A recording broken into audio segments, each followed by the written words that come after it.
Nous, les humains, grâce au langage, nous passons tout notre temps à penser et à nous poser des questions. Les questions sont toujours ouvertes. Et une fois que nous entrons dans ce processus de pensée, on entre dans l'activité mentale, l'activité psychique. Et l'activité psychique, l'activité mentale, c'est comme le mouvement du cœur. Une fois que ça commence à battre, une fois que ça commence à travailler, il ne faut pas qu'elle s'arrête, parce que si ça s'arrête, c'est un peu catastrophique. Alors, voilà, ce que je voudrais, pour arriver à l'activité des pensées, nous savons tous que nous sommes êtres de pensée, mais nous sommes incapables d'expliquer en quoi consiste la pensée. La signification, c'est une banalité, la vie quotidienne. Et quand on va aborder la langue, bien sûr, ça se passe à travers des mots. Quand on va aborder la langue, et qu'un linguiste comme moi, qui passe sa vie à réfléchir en qu'est-ce que c'est qu'une langue. Alors, chaque fois que nous créons une théorie scientifique pour essayer d'expliquer en quoi consiste la langue, parce que nous partons du postulat qu'une langue, c'est un objet d'étude qui a ses propres lois d'organisation interne, ses propres règles. Et le travail des linguistes, en prolongation avec les travaux de grammaire traditionnelle, consiste à essayer de rendre intelligibles les règles qui constituent une langue. Et chaque fois que nous construisons une théorie, la langue est là pour nous dire votre théorie ne marche pas. Il y a tout le temps des données qui font partie de la langue qu'on ne peut pas intégrer dans la théorie. On n'avance pas de petits bouts comme ça. Il y a même un dicton dans les grammaires qui dit que toute règle a son exception. Ça, on ne peut pas expliquer ça. Voilà pour essayer de noyer les poissons. Bon, alors, quand on est dans ces situations-là, moi, en tant que linguiste, je me suis posé la question, comment se fait-il qu'un bébé, il n'a pas besoin de recevoir des cours pour apprendre à parler? Apprendre à parler implique la reconstruction des processus qui constituent la langue et découvrir lentement comment elle fonctionne du point de vue social. Aucune culture a trouvé nécessaire de donner des cours à un bébé pour qu'il apprenne à parler. Par contre, il faut lui donner des cours pour qu'il apprenne à lire et à écrire. Mais l'être humain, c'est là où commence la chose intéressante, l'être humain est préparé, la neurologie de l'être humain les prépare à apprendre à parler. La faculté du langage fait partie de notre organisation neurologique. Depuis Broca, on a découvert que s'il y a une lésion du côté gauche, on devient aphasique. La souffrance de l'aphasique, c'est ne pas pouvoir dire ce qu'il pense. Il ne trouve pas les mots. Et alors, comment est-ce qu'un enfant s'approprie de cette complexité incroyable qu'est une langue orale? Un adulte, il est incapable de le faire. Quand on arrive tard, c'est mon cas, je suis arrivé tard en France, 26 ans, j'ai commencé à apprendre le français. Et comme je dis souvent, vous écoutez les conséquences. Il se raconte immédiatement que je ne suis pas né dans la langue française. Et en étant linguiste, j'ai travaillé pour essayer de bien faire et tout ça. Et chaque fois que je parle, je dis, sans vouloir le dire, que je viens d'une autre verseuse, d'autres contines. Alors, c'est là où j'ai commencé à m'intéresser en quoi consiste l'activité mentale qui fait un bébé pour apprendre à parler. Et c'est là où on s'est rendu compte que par rapport à la voix humaine, la langue orale, c'est de la voix. La voix humaine commence à se construire avant la naissance. Le troisième mois, je l'ai dit tout à l'heure déjà, le troisième mois de gestation, il y a la migration des cellules qui vont construire tout ce qui est lié à l'audition. C'est pour cela qu'à ce moment-là, c'est important d'empêcher certaines maladies comme la rubéole parce que cela empêche la construction de la neurophysiologie de l'audition. Mais si le fœtus est bon entendant, il commence à recevoir des informations de la musique de la voix de la mère, la femme qui le porte dans son ventre, le rythme du cœur, le rythme de la marche. C'est-à-dire qu'en même temps que la neurophysiologie de l'audition commence à fonctionner, elle se construit et il traite des informations par rapport à la voix. Maintenant, nous savons qu'un bébé reçoit la voix maternelle avec une résonance particulière, différente de la voix du père ou d'une autre personne qui parle à l'extérieur. La voix du père ou d'un frère est reçue comme un murmure lointain. Mais à la naissance, le bébé a déjà une espèce d'expérience par rapport à la voix maternelle. Il va l'utiliser. Le bébé différencie la voix de la mère de tous les autres voix qui l'entourent. Il se sépare du corps de la mère, il s'attache à la voix maternelle. La voix maternelle le calme, le soulage et l'accompagne. C'est déjà un attachement symbolique. C'est une activité symbolique. Et il va utiliser cette inscription symbolique pour distinguer la voix de la mère de la voix du père, des petits frères et des autres personnes qui parlent. La voix de la mère ne se confond pas avec les autres. Mais ici, il y a déjà quelque chose d'extrêmement important. Il y a un acte de pensée. Distinguer une voix d'une autre voix, c'est déjà un acte de pensée. Et ça va rester toute la vie. Nous passons notre vie à comparer et distinguer les choses qui se présentent dans notre esprit. Mais le bébé est très sensible à la modulation de la voix et à la prosodie de la langue. Et c'est de là que commence la nécessité d'alimenter cette sensibilité qui est liée à la faculté du langage. Et les bébés sont capables d'écouter la prosodie de la langue et la modulation de la voix. Ils commencent à créer des intuitions de pensée, c'est-à-dire qu'un bébé, en écoutant parler l'adulte, il a des intuitions de comment l'adulte le vit à l'intérieur de lui-même par l'intonation de la voix. Qu'on l'aime, qu'on ne l'aime pas. Tu es fatigué, tu as faim. On lui parle d'une manière plus lente, avec une intonation particulière. Il y a parfois la tendresse quand on parle à un bébé. Et les bébés sont sensibles à cela. C'est comme ça que l'être humain commence à entrer dans ce monde complexe de la pensée. Il distingue une voix qui parle, une voix qui rit, une voix qui chante. Ça les produit des effets antérieurs. Les mots éprouvés, c'est un mot spécifiquement de la langue française. On ne peut pas les traduire dans une autre langue. Chaque langue possède parfois un génie quelque part pour dire quelque chose qui est tellement fondamental dans la construction interne de l'être humain. Et éprouver, c'est une expérience interne à laquelle on ne peut pas se mettre à la place de l'autre. Ce n'est pas la même chose que ressentir. Il ressent ce que vous ressentez, des choses comme ça, l'empathie. Mais éprouver, je ne peux pas dire en français même, ce serait maladroit de dire j'éprouve ce que vous éprouvez. Ça ne va pas, grammaticalement. Par contre, je ressens bien ce que vous dites. Je peux me mettre à votre place pour avoir une intuition de votre expérience interne. Mais l'éprouver est tellement important et les bébés éprouvent beaucoup de choses qui nous échappent.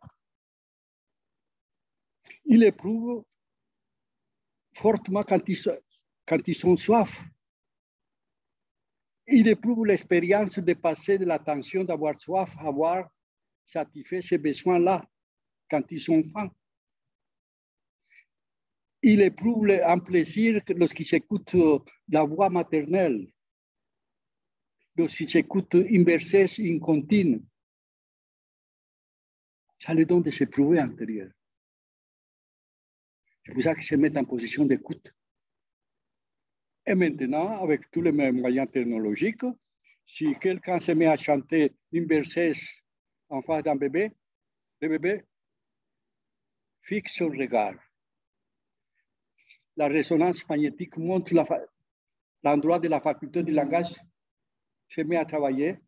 Il y a une espèce de... Ça clignote parce que ça consomme de l'oxygène. C'est-à-dire, il est en pleine activité. Alors, on sait que les enfants sont très sensibles à cela. Alors, c'est pour ça qu'il faut satisfaire ses besoins. C'est un besoin biologique. Les bébés ont besoin d'écouter, chanter, d'écouter des mots, d'écouter, sourire, d'écouter la musique. Et tout ça s'intègre dans une possibilité qui est extraordinaire par rapport au langage. Dans toutes les langues, il y a des mots, comme en français. Chaque langue, c'est différent, mais je vais donner un exemple français. Vous savez, des mots comme goût, doux, mou, cou, sous, fou, bon, etc. Qu'est-ce qu'il y a ici? Il y a une voyelle ou et ce qu'on appelle des consonnes qui vont différencier les mots goût, de tout, de nous, de vous, de sous, de goût, de cou, etc. C'est ce qu'on appelle les consonnes. Les adultes, nous distinguons ces mots-là par des représentations mentales conceptuellement. Et un bébé les distingue musicalement. Que mou, doux, cou, doux sont des choses différentes. Alors, on commence à découvrir que ces choses-là qu'on appelle les consonnes et les voyelles, ou les consonnes, sont comme des notes musicales à partir duquel toute langue va construire toute la musique de la langue orale. Avant d'être conceptuel, le bébé est un musicien à l'état pur. Et c'est pour ça qu'il faut lui donner à écouter la richesse de la langue. Parce qu'il y a la langue de la vie quotidienne. Dans la langue de la vie quotidienne, je peux commencer une phrase à laisser inachevée. Je peux dire, t'as pas faim, bon, ça va. Mais la langue écrite, il y a une autre musique. On ne peut pas laisser des phrases inachevées quand on crie un texte. La langue orale a une musique qui est très hachée. On commence quelque chose, on ne la termine pas, on passe à une autre chose. Ça donne une musique. Mais il y a la musique du récit, des textes littéraires, de la poésie. Ce sont des musiques différentes. Une langue orale est une activité musicale socialement partagée. Mais la musique d'une langue orale, c'est un océan de possibilités. Personne ne peut dire, j'ai utilisé déjà toutes les possibilités de la langue orale. Ce n'est pas possible. La langue orale donne la possibilité d'un travail inépuisable. Et le bébé entre dans la musique de la langue par ces moyens-là. Pendant les 4 premiers mois, il reçoit des informations des voix qui lui parlent, les voix qui chantent, qui sourient. Et pour le 4e, 6e mois, il va commencer à babiller. Mais babiller, ça veut dire qu'on a écouté parler quelqu'un. Babiller, ça veut dire que je suis en train de construire ma voix en fonction des voix que j'ai entendues quand j'étais là, tout petit. C'est ça l'importance de la littérature infantile, les versets et les comptines. Et c'est pour ça qu'on peut lire des textes littéraires à un bébé. Parce qu'on est en train de lui donner une information très riche et variée de cet océan musical qui est langue orale. Si on ne le fait pas, le bébé ne va pas mourir. Mais ici, commencent à se créer des inégalités sociales. Parce que le destin individuel et social de l'être humain se joue dans le langage. Et la langue orale est très liée à la culture. La oralité contient la culture. Et c'est parce qu'elle la contient qu'elle peut la transmettre.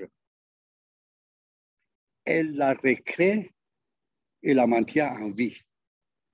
Alors le bébé, quand il commence à babiller, on sait à quelle langue il appartient. Il est espagnol, français, chinois, japonais. Il commence à entrer dans la musique de la langue. il est en train de construire sa voix en fonction des voix qu'il a entendues. Et on voit que les bébés qui ont écouté beaucoup de versets et de continues ont un babil différent déjà. Son petit babil est différent. Un bébé babil quand il est dans un moment de bien-être, quand il éprouve le bien-être. Un bébé qui a faim ne babille pas. Un bébé qui est malade ne babille pas. Un bébé que vous n'avez pas changé ne babille pas. Bien nourri, bonne santé, bien propre, il se met à chanter comme un oiseau dans son berceau. Il babille, ta ta ta, da da da, ma ma ma. Il est en train de construire sa voix en fonction de ce qu'il a entendu. Et c'est important de lui donner déjà au bébé de construire un babil riche de modulation. C'est de là que viennent les musiciens. C'est de là que viennent les poètes et les écrivains. Qui vont apprendre à jouer avec la langue d'une manière très variée, riche. Mais ce qui est encore plus important, c'est que dans la construction interne du bébé, il y a une opération linguistique qui est universelle et qui consiste à pouvoir... je vais donner d'abord un exemple. Quand vous étiez à l'école, on vous disait, voilà, si on met ensemble une consonne et une voyelle, ça donne une syllabe. C'est ça ce qui fait les bébés. Ils mettent ensemble des consonnes et des voyelles, construisent des petites phrases musicales. Mais si on met ensemble des syllabes, ça donne des mots. Si on met ensemble des mots, ça donne des phrases. Si on met ensemble des phrases, ça donne des discours, comme je suis en train de faire en ce moment ici.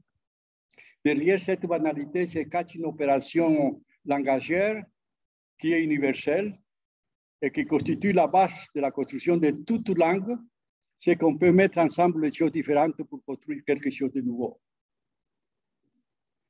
En ce moment-là, je cherche dans mon lexique mental les substantifs, les adjectifs, les verbes sont des choses différentes, je les rassemble pour construire ma pensée, qui essaie de rendre audible à travers la musique de ma voix, même si la musique de ma voix est imprégnée de la musique de la langue maternelle. Alors, il y a ce mystère extraordinaire que la langue orale rend audible la pensée. C'est une banalité, le dire. Mais de démontrer scientifiquement, c'est un vrai problème. Et c'est une compétence naturelle de l'être humain. Alors, le bébé, en babillant, construit sa voix, mais il est en train d'unifier des choses différentes du point de vue articulatoire, une consonne, une voyelle. C'est ça le babil, ta, ta, ta, ta. Mais grâce à cette opération de pouvoir mettre ensemble des choses différentes pour construire quelque chose de nouveau, ça va. Et la matrice de la construction de la pensée humaine va se mettre en scène sous des formes très différentes. Mais le bébé va l'utiliser d'une manière très discrète. C'est-à-dire que grâce à cette opération d'éprouver dont j'ai parlé tout à l'heure, chaque fois que vous alimentez un bébé, il éprouve des choses. Chaque fois que vous lui parlez, il éprouve des choses. Chaque fois que vous le caressez, il éprouve des choses. Chaque fois que vous le chatouillez, ça lui permet d'éprouver des choses.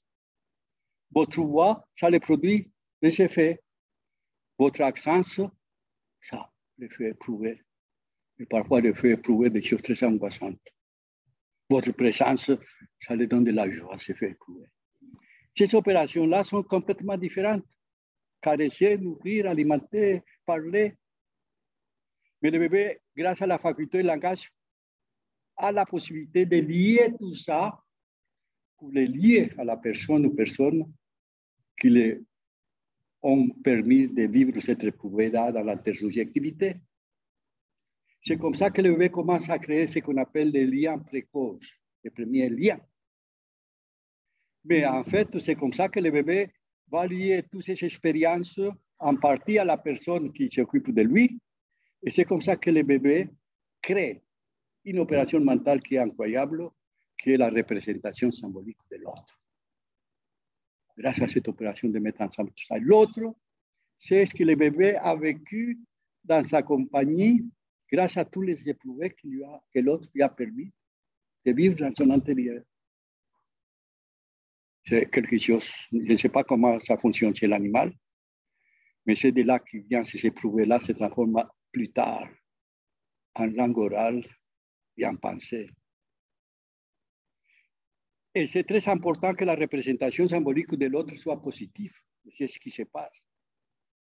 Parce que les adultes sont tout le temps en train de guetter de quoi il a besoin, ce bébé qui ne parle pas encore. On essaie de deviner comment il est en train de vivre sa vie antérieure. Qu'est-ce qu'il éprouve dans ce monde antérieur. On essaie de deviner. Et quand le bébé va mal, on n'arrive pas à savoir de quoi il s'agit, mais il est en train d'éprouver certaines choses et vous éprouvez aussi un certain malaise antérieur. Et à ce moment-là, se crée une espèce de dialogue entre le bébé et l'autre. Au début de la vie, le bébé pleurait pour pleurer. Maintenant, il pleure pour appeler l'autre. C'est une opération invisible et discrète, mais ça arrive à un moment donné où le bébé intègre l'autre dans son pleur. Il appelle l'autre. Mais ça veut dire qu'il fait exister l'autre. Mais en l'appelant, il se pose aussi comme existant. Et à partir de ce moment-là, l'activité langagière se transforme dans une activité linguistique parce qu'il y a une activité adressée à notre extérieur, parce que le bébé a réussi à la construire à l'intérieur de lui-même. Et c'est ici, ça, on appelle l'altérité. Et toute la vie humaine va être un jeu d'altérité. Quand je parle, je pose l'autre. Et quand l'autre me répond, il me pose. Quand je parle, je dis je. Et l'autre, c'est tu ou vous. Mais lorsque l'autre prend la parole, il devient je deviens tu ou vous. C'est un jeu réciproque de qui est source de langage vous posez l'autre. Et alors, ce qu'on appelle le langage, à ce niveau-là, se transforme dans un jeu d'altérité, un jeu d'intersubjectivité qui consiste à se faire exister réciproquement. C'est pour ça que l'être humain souffre parfois quand on ne lui adresse pas la parole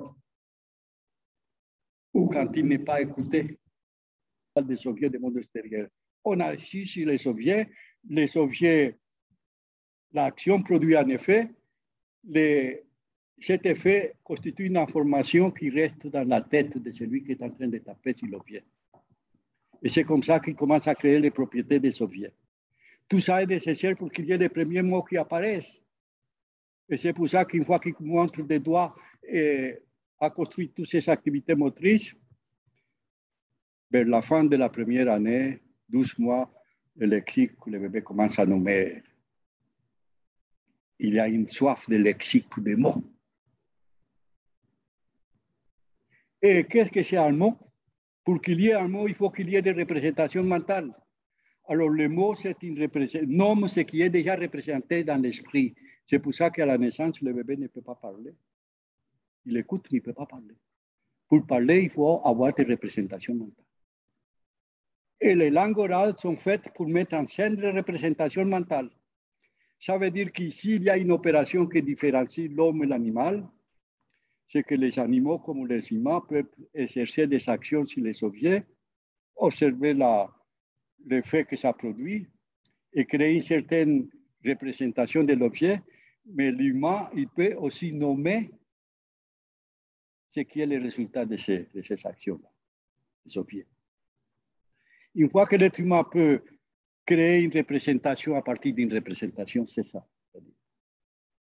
C'est-à-dire que quelque chose qui est pensé, je peux la penser d'une autre manière, en la nommant. Et c'est de là qu'il vient les différences de langue. Chaque langue peut nommer les choses d'une manière différente. Mais cette opération de pouvoir construire de la pensée à partir de la pensée, c'est la beauté de la créativité humaine. Comme je disais au début, nous passons tout notre temps à penser. Nous sommes dans le métro, nous pensons. Nous marchons, nous pensons pour ne pas tomber. Nous sommes tout le temps en train d'imaginer des choses. Nous dormons et nous pensons à travers de nos rêves. L'activité mentale ne s'arrête pas. Alors, cette capacité de pouvoir penser quelque chose, et tout ce qui est pensé peut être pensé d'une autre manière, c'est la beauté du langage, et ça nous fait souffrir. Parce qu'à un moment donné, y compris scientifiquement, tout ce qui a été expliqué scientifiquement à un moment donné, on va trouver à un autre moment, on peut les penser autrement. Mais dans l'intersubjectivité humaine, chaque fois qu'on pose quelque chose, l'autre peut dire, mais je le pense d'une autre manière. Et tout ce qui se passe actuellement à la télévision, c'est un peu ça. Chacun peut donner des explications, des réponses à une chose tournée d'une autre manière. Mais c'est vrai que l'enfant a passé ce moment-là extraordinaire. À un moment donné, l'enfant observe le monde, ce sont ses possibilités. Il les pense d'une certaine manière qui est différente de nous, les adultes. Et après, il va découvrir qu'en fait, on peut les penser d'une autre manière. Les adultes, par exemple, disent au bébé que le petit frère, c'est la cigogne qui l'a amené. Et il dit, mais par où est arrivée la cigogne? Par la fenêtre, je ne sais pas quoi. L'enfant, il croit à ça. Et plus tard, il se raconte que ce n'est pas la cigogne qui amène le petit frère. C'est-à-dire qu'il va penser ce qu'il avait pensé d'une autre manière. Et parfois, il y a des souffrances humaines parce qu'à travers de l'imagination, on peut penser des choses qui font souffrir. Mais après, on peut dire, mais on peut les penser d'une autre manière. Le langage, c'est quelque chose qui permet ça, mais il crée des nœuds.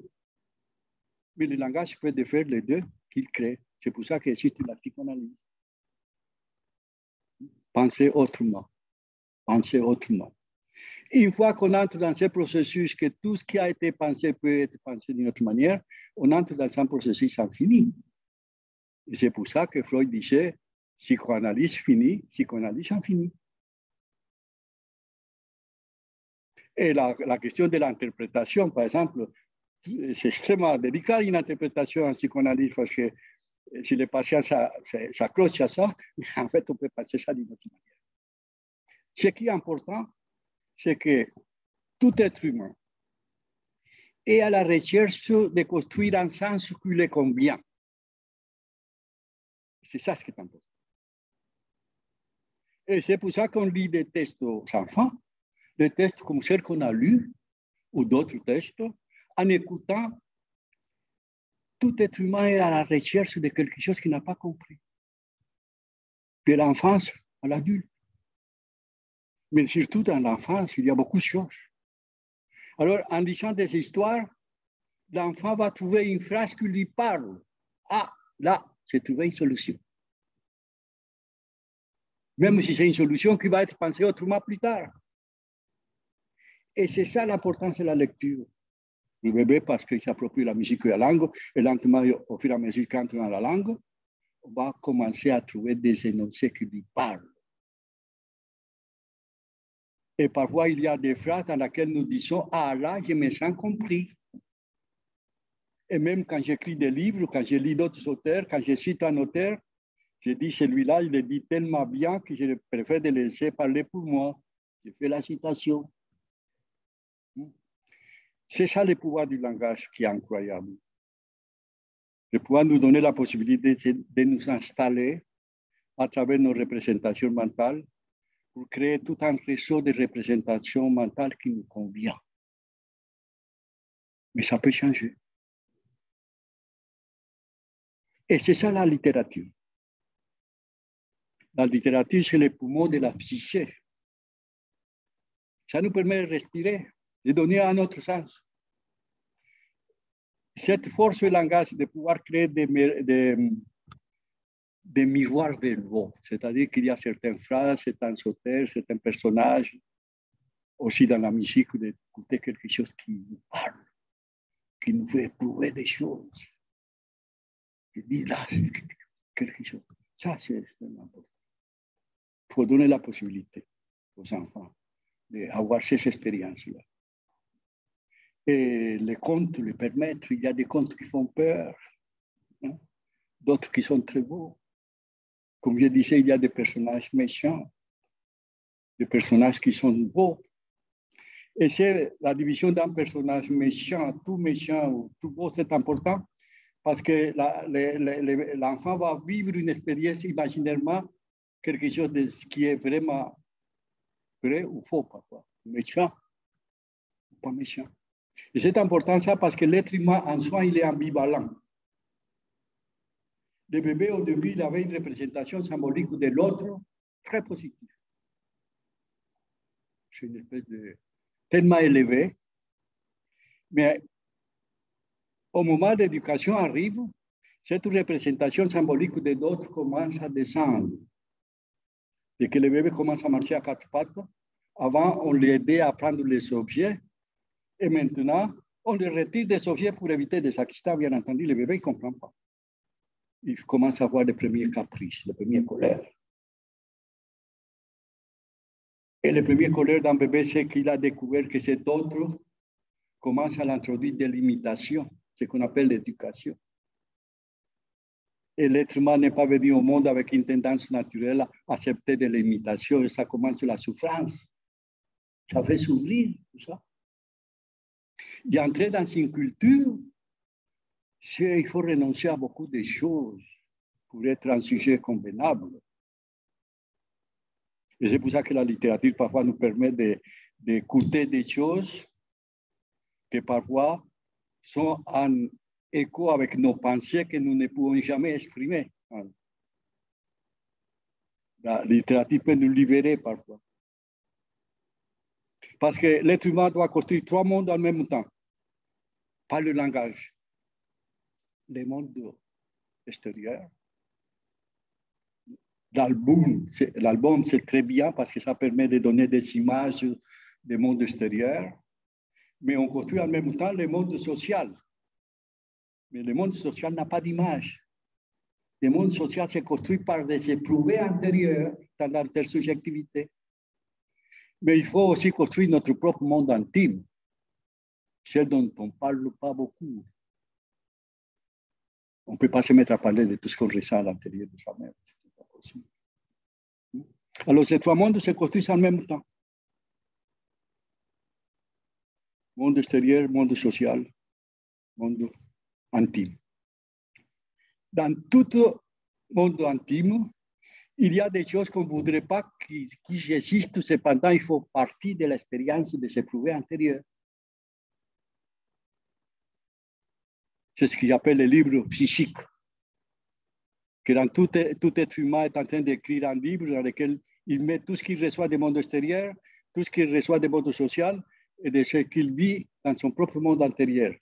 Mais dans le monde intérieur de tout sujet humain, il y a des choses qu'on ne voudrait pas qui existent, cependant, ils sont là, ils font partie du monde du livre psychique. Et parfois, la littérature nous permet de lire autrement ce monde psychique.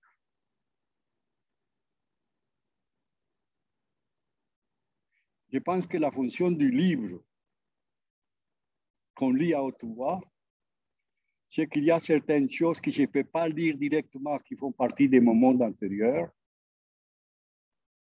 mais que le livre me permet de lire indirectement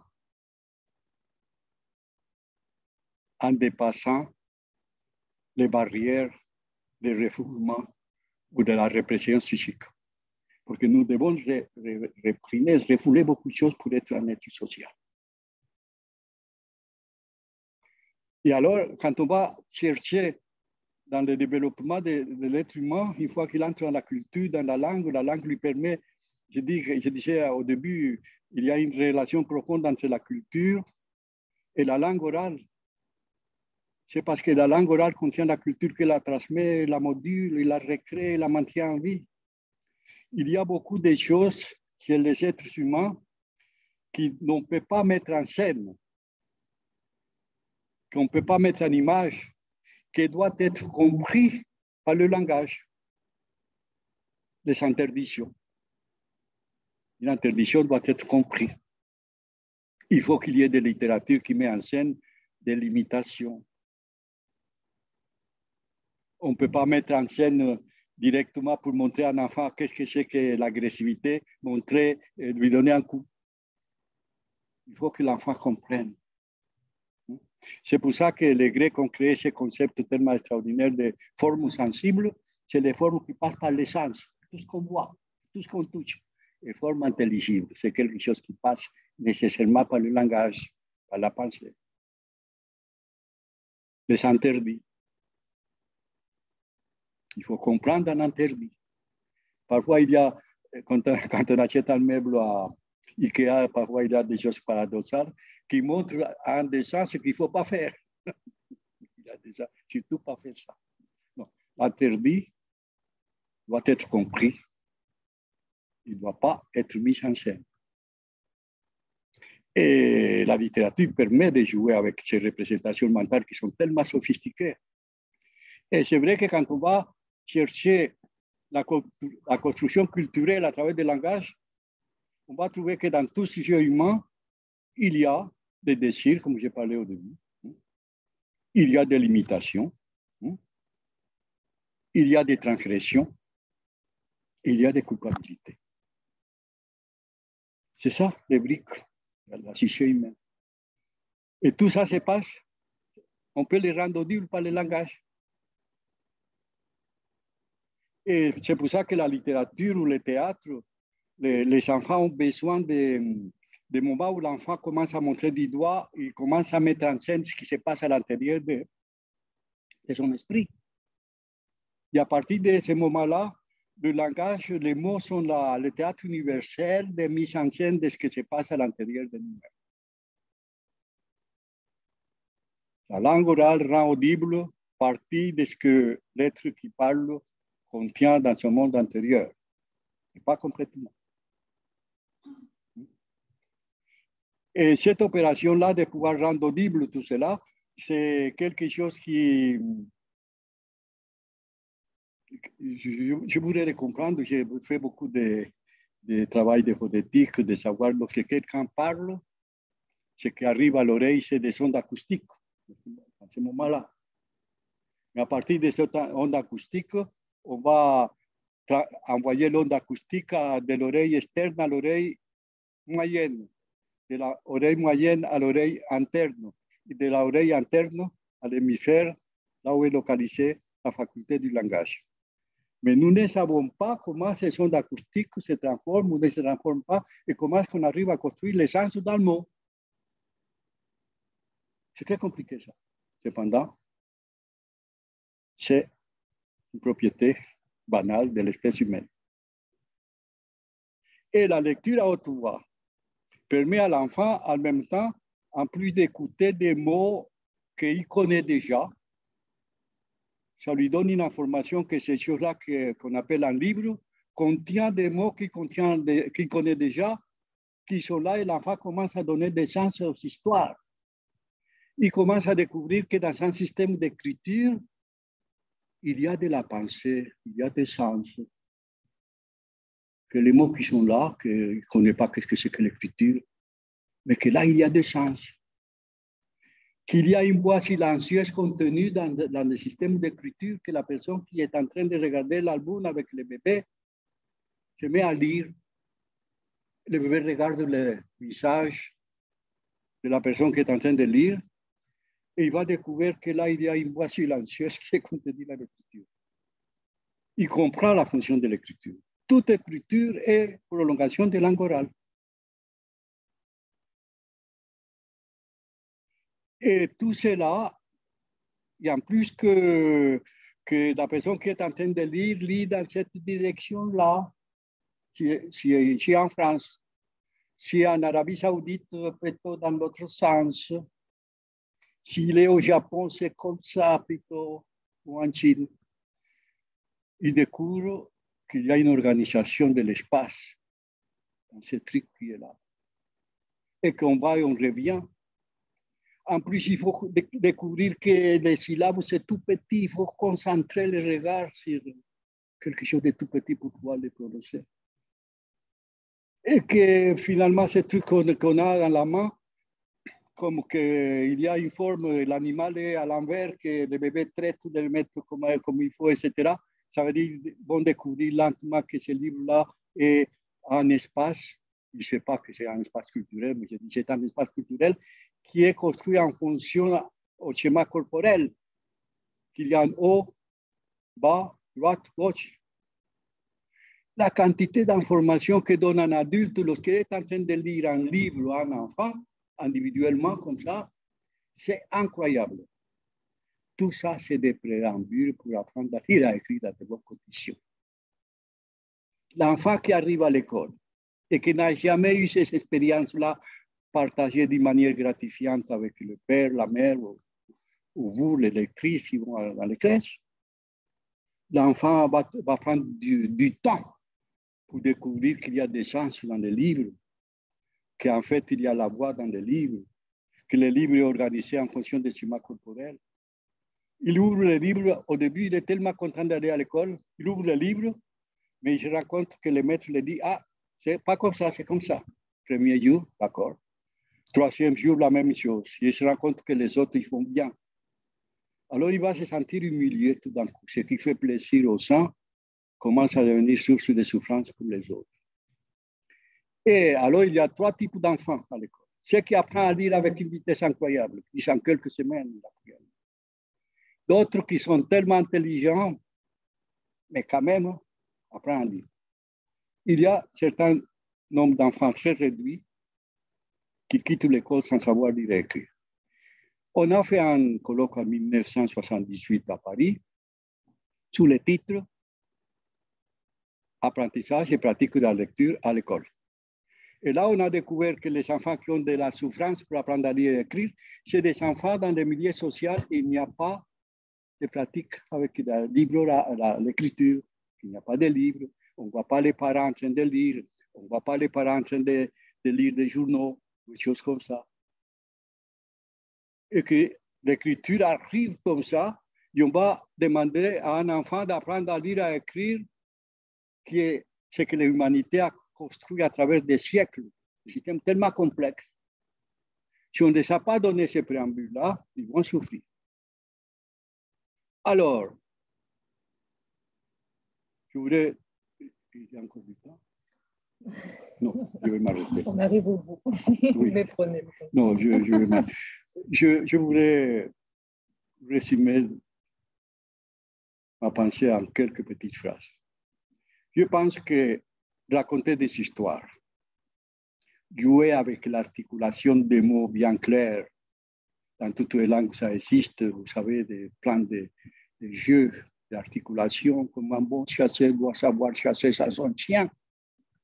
Tout ça, c'est des sons très proches qui impliquent une articulation incroyable. Il faut que les enfants très tôt puissent avoir une audition d'une articulation claire. Les enfants qui ont raconté des histoires à un enfant, lire à haute voix des textes littéraires et poétiques, ça alimente l'activité de pensée. Ça facilite l'appropriation de la langue orale. Parce qu'il y a beaucoup de choses dans toutes les langues, certaines structures qui n'existent pas dans la langue de la vie quotidienne. En français, vous savez, les passés simples. Si je me mets à parler au passé simple dans un bar, ils vont dire les pauvres n'ont rien compris. Les passés simples, c'est destiné à la littérature et à la poésie. Les enfants qui ont écouté des histoires à haute voix, des contes, dans lesquels le passé simple devient comme une propriété de la langue, avec une musique très précise, très particulière, c'est une beauté de la langue. Ces enfants-là, quand ils s'inventent des histoires, ils créent le passé simple, avec toutes les irrégularités de la langue, en disant, et tout d'un coup, le lapin parta. Il a compris. Comme tout enfant qui va mettre tous les verbes au premier groupe. Tout ça. C'est important qu'il a compris quelque chose qui fait partie de la langue, de la musique de la langue, de la beauté de la langue. Si on attend l'école pour apprendre le passé simple, c'est un peu tard. Ça passe par l'audition. Ça passe par la musique de la langue. Nous avons les étrangers difficultés pour intérioriser le passé simple. Ça fait partie de la musique, de la beauté de la langue française. Il y avait des tendances à un moment en disant il faut faciliter aux enfants les histoires, alors mettez les passés simples et les transformer en passé composé. Surtout pas faire ça. Sous le prétexte de facilité. Parce qu'il y a pour certaines personnes que les passés simples, ça ne les dit pas parce qu'effectivement, on n'a pas l'habitude de lire des textes littéraires et poétiques. Mais si on enlève les passés simples, on va empêcher les enfants d'être des écrivains et des poètes. Quelle catastrophe! Un écrivain qui ne sait pas utiliser les passés simples, ça ne vaut pas la peine qu'il écrive. Un romancier, un poète. Et voilà, expliquer en quoi consiste le passé simple, tout ça, c'est mieux d'avoir intégré ça sous la forme de la musique, de la langue. Et c'est vrai que quand on change un passé simple par un passé composé, ça me chatouille maintenant le cerveau. C'est compliqué ça. Et ça se fait naturellement. C'est ça la lecture. Pourquoi lire au bébé? Alors, lire, raconter des histoires, je répète, raconter des histoires, lire des textes poétiques ou littéraires, tu vois ça, alimente la capacité à penser. On pense avec toute liberté. Parce qu'on n'a pas, la littérature, c'est pour écouter, c'est pas pour obéir. La langue de la vie quotidienne, c'est fais ça, prends ton bain, c'est l'injonction permanente.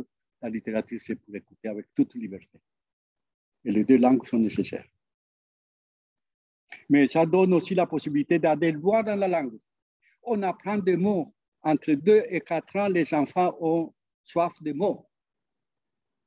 Si on reste avec la langue de la vie quotidienne, ça ne va pas très loin. Mais chaque fois que vous lisez un texte, les enfants découvrent de nouveaux mots. Et ils apprennent des textes de mémoire parfois. Ils adorent qu'on les répète certaines histoires, ils finissent pour l'apprendre de mémoire.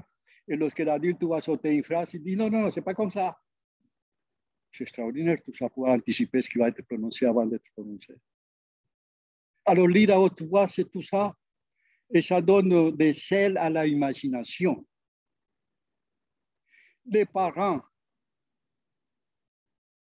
qui n'alimentent pas cette compétence naturelle de l'enfant, ils sont en train de contribuer et même à créer des inégalités sociales par rapport aux enfants qui ont eu la chance d'avoir un riche et varié patrimoine linguistique depuis la petite enfance. La relation avec la langue orale précoce perdure pour toute la vie. Et peut-être un compagnon antérieur très solide. C'est ça ce qu'il faut donner aux enfants. Voilà, je vais m'arrêter là. Il y a quelque chose qui m'a tellement frappé avec la voiture, parce que les petits garçons, parfois, la voiture a un coffre, oui, oui, oui, la voiture a des freins, oui, oui, oui, la voiture a des, on peut faire des courses, oui, oui, oui, la voiture roule, oui, oui, oui, la voiture chante. Ah, non, elle n'a pas de bouche. C'est-à-dire qu'il y a déjà une cognition, une compétence sur la cognition, et la langue doit s'allier pour créer ce qui est possible dans la langue ou pas. Et à un moment donné, je croyais que c'était strictement linguistique, et en fait, c'est la cognition. Un mot, c'est une boîte qui contient des propriétés qui se remplissent lentement. Par contre, un enfant, un jour, il a entendu son père dire qu'il parlait tout le temps de voiture. On lui avait volé sa voiture et on l'a retrouvée. Il dit, elle était presque détruite, surtout les tableaux à bord. Et son fils dit, mais qu'est-ce que c'est les tableaux à bord? Cette propriété d'avoir un tableau à bord n'était pas encore dans sa tête. Alors, les mots, c'est comme ça. Si on prend les mots libres, un livre, on peut les lire, un livre, on peut les traduire, un livre, on peut, à des pages, un livre peut être imprimé, un livre peut être censuré, bon, les livres électroniques, les livres physiques, etc. Les mots sont tout le temps là en train de prendre de nouvelles propriétés de l'expérience humaine. C'est ça. Un mot, c'est une boîtique musicale qui contient l'expérience humaine. Et les enfants apprennent très tôt ça et ils se rendent compte quand on fait une phrase qui ne va pas. Et comme je dis, un enfant, on peut lui parler 2 ou 3 langues et il les apprend d'une facilité incroyable, très tôt, langue orale. Et ils n'ont pas d'accent. Ils sont la musique de la langue. Très bien. Et bien sûr qu'il y a un moment donné où les enfants, ma fille me disait quand j'allais à l'école, on ne parle pas espagnol. Quand elle était petite. Vous ne voulez pas que je parle espagnol. Bon, j'ai accepté. Après, il m'a remercié quand même de lui avoir transmis l'espagnol. Parce que ça lui a permis d'être bilingue, vraiment bilingue, ça lui a permis d'avoir des postes qu'il n'aurait jamais eu. Parce que bon, être trilingue, si on est passé, nous on a essayé de passer le français, l'espagnol et l'anglais. De faire trilingue, ça les a donné quelques possibilités, quand même. Il peut apprendre plusieurs langues, sans problème. Rien n'est difficile pour la faculté du langage à condition de la donner d'une manière naturelle. Mais pour ça, il faut travailler un peu, il faut s'investir. Voilà.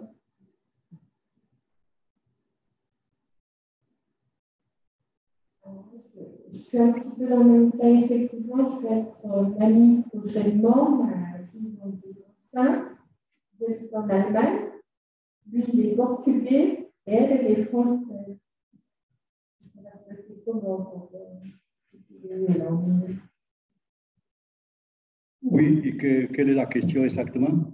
La question est de savoir comment il va pouvoir apprendre, par exemple, l'allemand.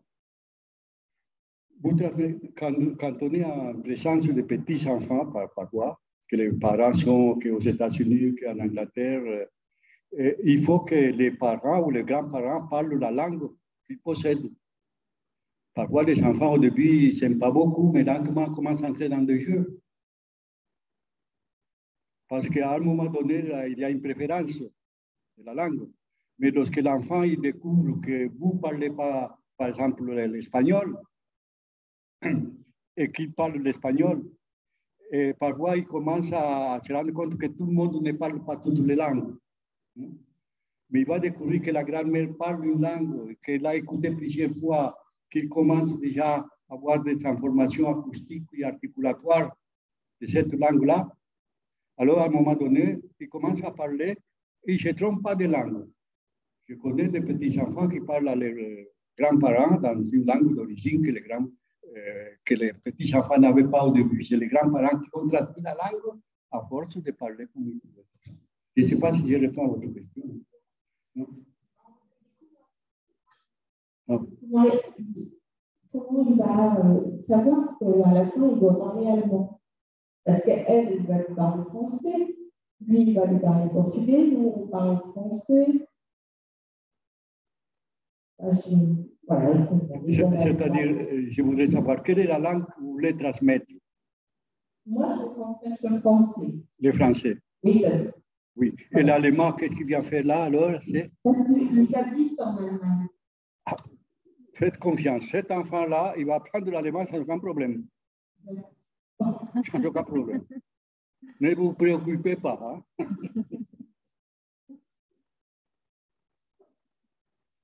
Un enfant qui arrive dans un pays, disons, qui a 6 ans, qui arrive dans un pays étranger, apprend la langue de ce pays, si on le met à l'école, pendant 6 mois, et on le laisse pendant 6 mois tranquille, sans lui poser des questions, jouer avec les copains. Voilà. Cet enfant n'a pas besoin de recevoir des cours de grammaire. Les parents, oui, pas lui.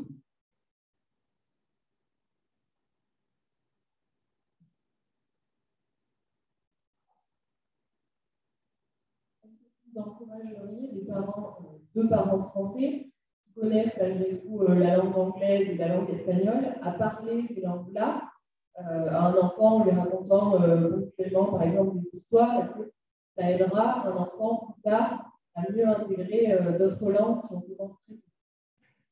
Bien sûr, ça l'aide, mais il y a quelque chose quand même qu'il faut dire. Parfois, nous, quand on est dans une langue étrangère en adulte, nous avons effectivement beaucoup de défauts de prononciation de cette langue-là. Si on veut qu'un enfant apprenne une langue étrangère d'une manière très nette, il faut le mettre à jouer avec des enfants qui possèdent cette langue-là. Vous connaissez des amis qui sont anglophones ou des amis qui ont des enfants dans une école bilingue. Vous mettez à jouer vos enfants de temps en temps le week-end, ils se transmettent la langue. Un cours de grammaire. Surtout ne l'inscrivez pas dans un cours de grammaire à 5 ans pour apprendre une langue, parce que bon, ça coûte cher. Et une langue orale, chez la petite enfance, ne s'enseigne pas, elle se transmet. Ce n'est pas la même chose. C'est une transmission. C'est le prototype de la langue orale. La langue orale existe avant de notre naissance. Nous arrivons, nous entrons dans la langue, nous partons et elle continue. La langue là ne s'enseigne pas, elle se transmet dans ce sens-là. Bien sûr que moi-même, je fais des cours de langue à une époque pour enseigner les français, même si je les parlais mal, quand j'étais dans mon pays. Parce qu'il y avait... Bon, mais on ne peut pas transmettre ce qu'on n'a pas. Je pense que la vraie transmission se fait que la langue orale, je l'ai reçue de mes parents, je la transmets à mes enfants. C'est ça la notion de ce qu'on appelle la tradition. La tradition, ça vient du verbe latin en européen, tradere. Il veut dire exactement, je te donne ce que j'ai reçu. Une langue orale ne s'enseigne pas, se transmet. Petit comme ça. C'est pour ça que je disais au début, on n'a pas besoin de faire des cours en bébé pour qu'il apprenne à parler. Et je dirais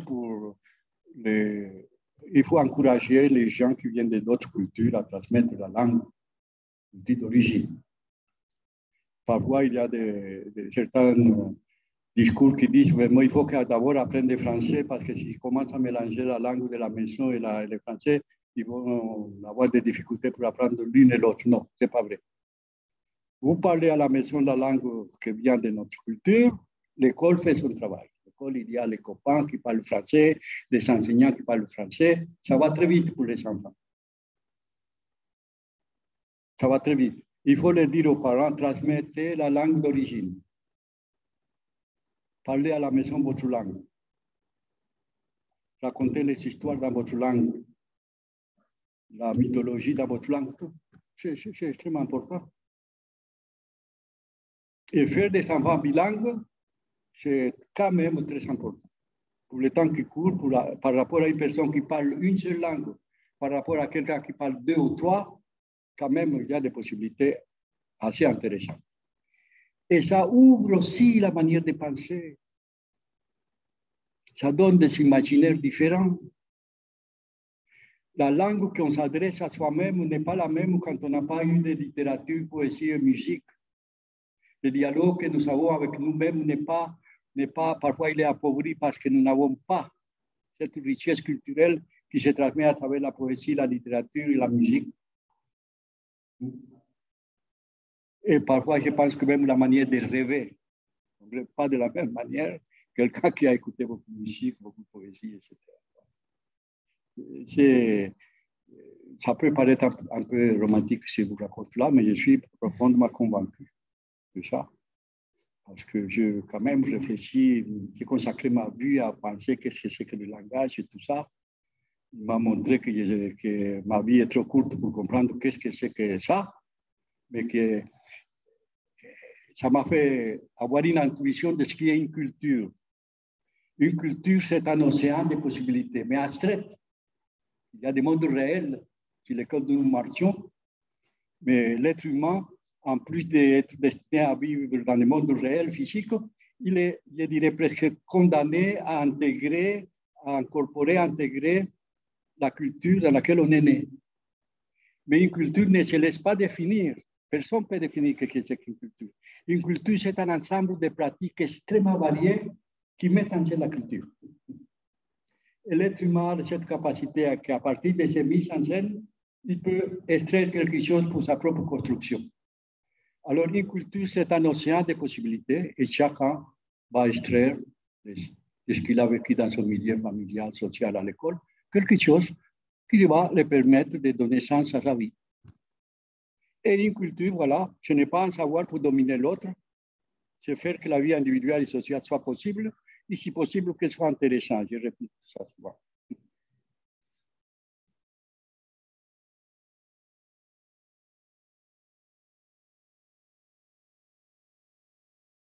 Vous parliez tout à l'heure du cerveau gauche qui est très... Si vous pouvez enlever les masques, ça... Vous parliez tout à l'heure du cerveau gauche qui est très est-ce qu'on peut dire qu'un enfant qui est droitier a une expression plus rapide de langage qu'un gaucher pratique? Oui, merci de votre question.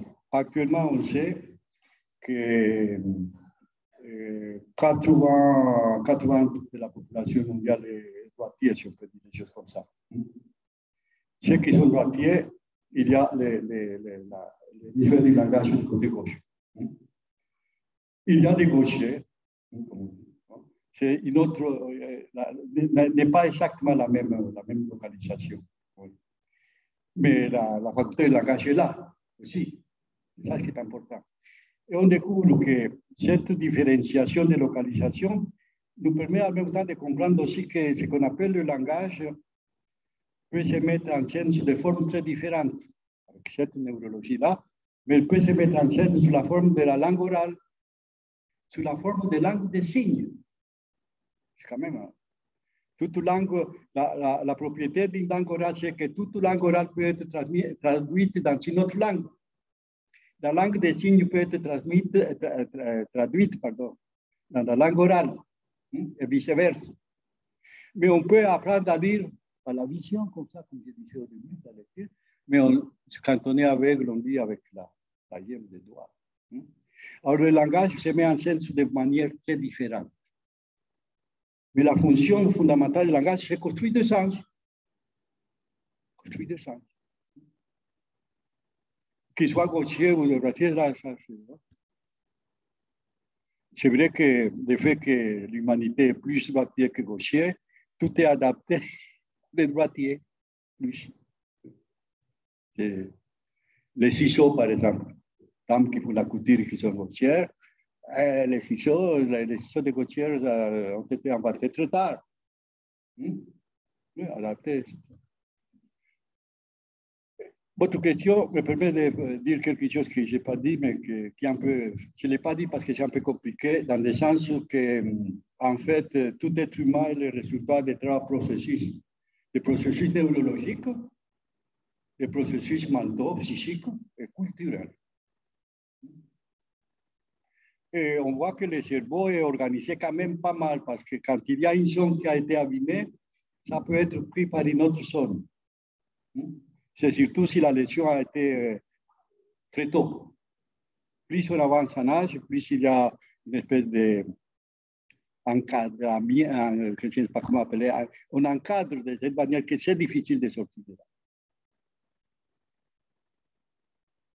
C'est très compliqué le langage, c'est banalité. Hein. Parler de la langue orale, mais je parle, tout le monde va apprendre la langue, qu'est-ce que ça veut dire. Mais quand on va essayer de savoir en quoi consiste, ça devient un vrai problème, passionnant en même temps. Et quand il y a des difficultés, quel problème? Les enfants qui ont des difficultés à apprendre la langue orale.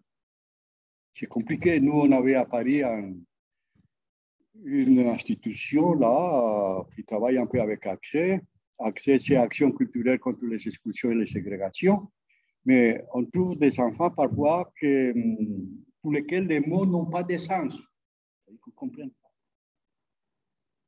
Les mots sont vides. Et on a trouvé que l'unique manière pour pouvoir les aider à entrer dans un processus de production de pensée à travers les mots, c'était en jouant avec d'autres enfants et des adultes, parce que ce n'est pas léger que tout d'un coup, ils commencent à dire des choses qui ont des sens. Mais c'est très difficile d'expliquer à quelqu'un qu'est-ce que c'est que la pensée ou de dire qu'est-ce qu'il faut penser. Ce n'est pas évident, ça. C'est la richesse de la langue qui permet de trouver un océan de possibilités. Et une fois que ces enfants commencent à remplir les mots, je dis, la conversation est possible. Pour les enfants autistes, c'est très douloureux, très difficile. À une époque, on culpabilisait beaucoup des parents. Après, on se rend compte qu'il y a probablement des questions neurologiques très compliquées. On n'a pas résolu ces problèmes.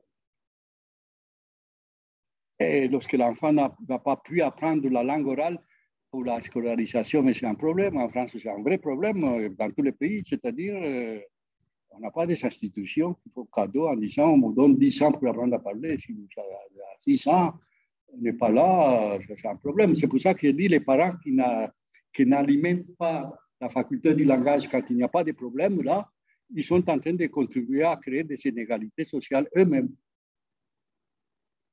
Je ne veux pas culpabiliser personne, mais c'est de dire l'enfant a une capacité, une faculté de langage qui est tellement immense qu'il est capable de recevoir 2 ou 3 langues en même temps et la richesse de la langue dans laquelle il est là. Il faut lui donner ça. Si vous lui donnez ça, la scolarité, la vie, apprendre à bien parler, à bien écouter, à bien faire, à écrire avec beaucoup d'élégance, parler avec beaucoup d'élégance. Je le fais maladroitement, mais il y a des gens qui savent parler très bien. Quand je dis, dans mon cas, pour moi, la langue orale m'a permis de gagner ma vie parce que je n'ai jamais écrit mes cours à l'université. Je fais toujours un enseignement oral. J'écris à mes conférences, je prends des risques de parler comme ça, avec tout c'est dangereux. Mais je sais que les publics sont généreux, bon, on s'arrange.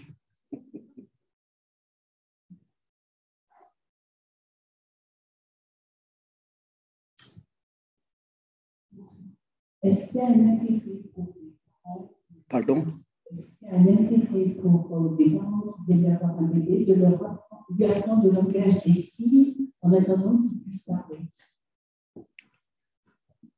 Je pense qu'un bébé qui n'a pas de difficulté d'audition, il faut plutôt le parler, le chanter, des versets et des comptines, le parler. Si l'enfant a des difficultés d'audition, il faut immédiatement la langue des signes. Ici, par exemple, les parents sont bilingues en langue des signes et langue orale, allez-y. Mais ne faites pas que le fait d'avoir appris 10 mots en langue des signes, on est en train de transmettre la langue des signes. Ça ne fonctionne pas. C'est comme si je disais, je connais 20 mots de chinois, pour autant, je ne parle pas de chinois. La langue, c'est beaucoup plus compliqué que ça. Ce n'est pas simplement, c'est les éprouvés qui parlent par là. Et si, par exemple, je me mets à parler, je connais un peu la langue des signes, mais je ne peux pas faire passer l'émotion de la langue des signes, dans mes petits gestes que j'ai fait.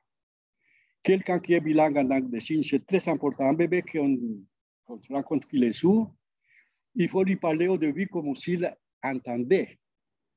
Parce que tout bébé va regarder le visage et l'intonation de la voix. Par l'écoute et le regard, il va pouvoir créer une espèce de grammaire. Il a une grammaire de visage, qui est d'ailleurs universelle, pour exprimer ce qui est joyeux, c'est d'une certaine manière. Si je mets à parler des choses mélancoliques avec un grand sourire, ça ne va pas. Il y a une espèce de concordance, de dialogue entre le visage et l'intonation de la voix.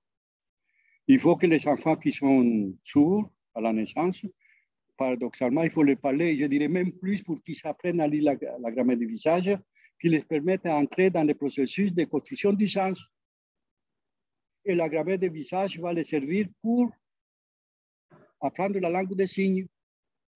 Parce que la langue des signes combine toujours les mouvements harmonieux des mains et les sourds, ils articulent. Ils font des gestes. Il y a une voix silencieuse dans les sourds parce qu'il n'a pas eu la possibilité de construire sa voix en fonction de ce qu'il a entendu. Pardon. Alors, je dirais, je sais que actuellement, on donne des cours aux parents dans certaines zones pour apprendre une langue des signes pour les bébés. Il y a de très bonnes intentions dans tout ça. Mais moi, je dirais à ces parents-là, c'est très bien, mais ne négligez pas la langue orale. Lisez plutôt des textes littéraires à haute voix pour cet enfant qui est en attendant. Des poèmes, faites écouter la musique, riez, donnez des articulations claires, ça c'est très important. Mais si vous, en faisant la langue des signes, vous sécularisez la langue orale, parce qu'il faut la donner de la naissance, et là, il faut qu'il soit clair la question. Mais si vous dominez les deux langues, langue des signes et langue orale, allez-y, vous faites un bilingue, ça va lui servir après pour traduire à la télé les discours oraux. Ah oui, c'est sûr. Je ne sais pas si est clair dans ma réponse.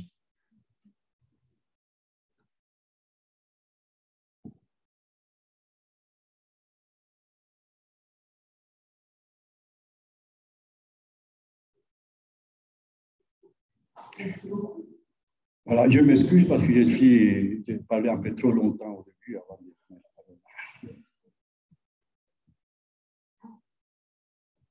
Finalement, le langage, c'est peut-être d'abord la relation des yeux dans les yeux. Pardon? Le langage, c'est d'abord et avant tout la relation des yeux de la mère dans les yeux de l'enfant. Vous avez parlé, je trouve que c'est très beau, de la grammaire du visage. Donc, on aura beau faire écouter les plus beaux CD d'enregistrement, de voix, de comptines, ça ne remplacera jamais la voix de la mère. Je suis tout à fait d'accord avec ça. Je pense que les deux livres que tout être humain lit en premier dans la culture qu'il les voit naître, c'est la voix de ceux qui accompagnent le bébé et le visage. C'est des deux livres. C'est par là qu'on entre dans ce processus mystérieux de construire du sens. C'est une expérience incroyable pour un bébé de découvrir que ces sons qui sont de la bouche, je dis au début, veulent dire quelque chose. Et toute la grammaire du visage. C'est le deux livres que tout être humain. Et bien sûr que si l'enfant est aveugle, alors il y a tellement de choses qui se passent par les contacts corporels, par les caresses. On dit beaucoup de choses. Une des grandes difficultés avec le coronavirus, c'est que les bébés sont très sensibles au mouvement du visage avec les masques. Il y a un petit problème là. Espérons que les bébés soient tellement intelligents qu'ils s'adaptent. Et c'est vrai qu'on ne parle pas de la même manière avec les masques aussi. C'est pour ça que je veux dire, je m'excuse d'enlever les masques parce que j'ai compris mieux quand vous parliez sans masque. Je suis allé donner une conférence à une bibliothèque à Paris. Alors, il y avait la traduction de ma conférence en langue des signes. Alors, y compris là, tous, on me demandait de changer mon masque pour un masque transparent. Parce que ça permet beaucoup de choses. Oui, je pense que la grammaire des visages, et ici, vous êtes tous en train de me regarder.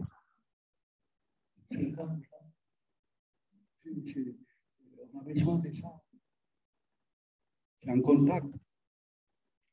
Et je dirais que le regard fait exister. C'est pour ça qu'on souffre parce que quelqu'un dans la rue fait semblant de ne pas nous avoir vu tout son regard de l'autre côté. C'est terrible, ça. Les regards comme l'écoute sont des dispositifs qui font exister.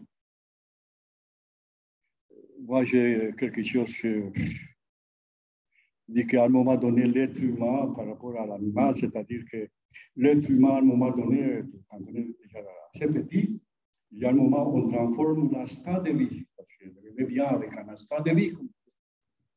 Simplement, le bébé est l'être le plus mal parti au début, c'est-à-dire qu'il faut tout faire pour lui. Une girafe, il se met debout quand il vient de naître pour aller chercher la nourriture. Avec tout ce travail qu'on la voit, hein, immédiatement, le bébé, il y a des réflexes de la succion. On ne peut pas aller chercher. Il faut tellement l'accompagner, tellement faire tout pour lui. Cette dépendance physique du bébé, il faut faire tout pour lui, mais c'est incroyable le travail qu'il faut faire pour un bébé. Cette dépendance physique se transforme en dépendance psychique après quand il construit la représentation de l'autre, parce qu'il devient très demandeur. Il y a un moment donné où le bébé, il faut l'avoir tout le temps dans les bras. La pauvre maman, il fait la cuisine avec son bébé attaché là, et qu'on le met sur le lit, il se met à pleurer, on le prend, il sourit. Il est tout le temps en train de demander, et je pense qu'à ce moment-là, il y a quelque chose de profond qui se passe chez l'être humain, c'est qu'on transforme l'instant de vie en désir d'exister. Se faire exister. Et je pense que c'est, bon, je le lance comme ça, Mais pour moi, c'est tellement profond, ça, et vrai, ça. C'est-à-dire que nous passons tout le temps à essayer de laisser des traces de notre existence. Et la langue nous permet de faire ça, en fait. La langue existe, orale, existe avant de venir au monde. On arrive, on nous donne un nom et un prénom. Notre corps s'en va, mais le nom et le prénom continuent.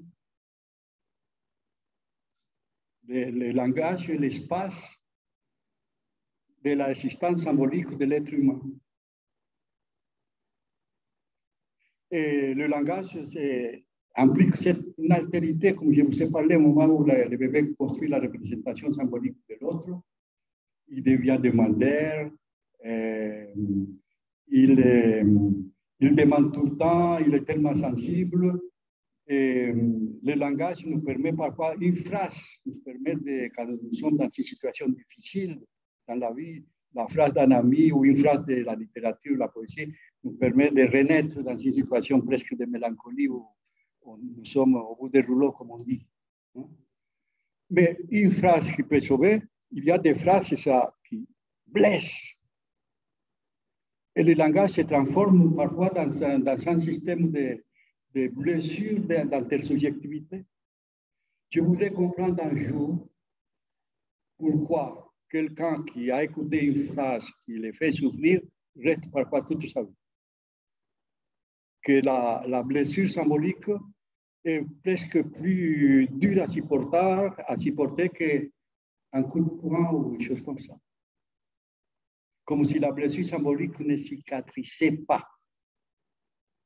Et le langage, en même temps qui permet de donner de l'élan de vie, peut aussi faire très mal. Et c'est un problème que je voudrais comprendre où est la douleur psychique. Est-ce que c'est une douleur du cerveau?